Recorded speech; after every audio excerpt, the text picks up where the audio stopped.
Hello everyone, I'm Ferlin Webster Jr. with MRC-TV, and I am out here in Alexandria, Virginia. The question today, should felons who are still behind bars be able to vote?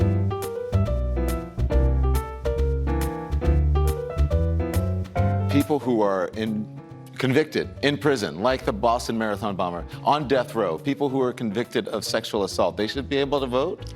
I think we should have that conversation. You think the Boston Marathon bomber should vote not after he pays his debt to society, but while he's in jail. You sure about that?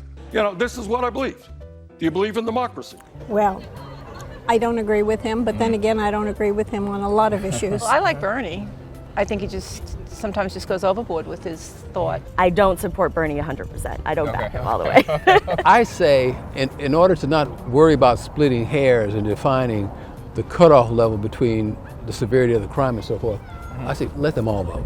Really? That's splitting hairs though? Between Boston bomber and then somebody with marijuana? In terms of whether or not they're allowed to vote, I think that's splitting hairs because we're basing their ability or whether or not they should vote based on the severity of their crime. I disagree. I think that they should not be able to vote because I think that their thinking is skewed. Giving them the vote and not somebody else is just too complicated, so it's no to everybody. I'm okay with once they've paid their debt back to society being allowed to vote, but while they are incarcerated, absolutely not. I don't think because you're a felon or you're in prison, you should be totally disenfranchised. We're talking about criminals who have done horrific things. Are we talking about? Yeah, we're talking about all of them. Yeah, all of them? From the mildest thing to the craziest thing. Well, You do the crime, you do the time. If you wanted your rights, you shouldn't have done the crime. So forget about do the crime, do the time?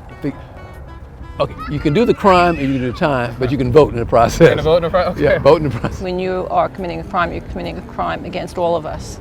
And I think that it should be taken away. I agree. The heinous crimes like the bomber or these suicide people or the mass murderers, you know, to my mind, these are people who probably should get the electric chair or hung or beheaded. Simple as that. But there's such a small number compared to the hundreds of thousands, maybe 1 million who are in jail. To let them set policy is ridiculous. Why would a politician get to the point of allowing someone who's done a heinous crime like the Boston bomber to be able to vote? I think they're just pandering to the less fortunate. They're just pandering for votes. That's the way I look at it.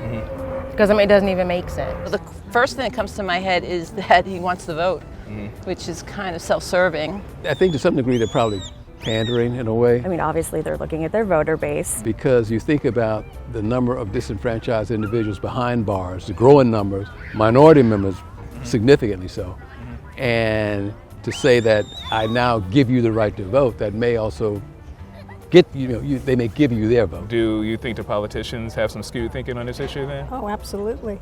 I think there's some way out thoughts out there. I kind of disagree with having all the amenities that they do have in jail. Never mind being able to vote. So absolutely.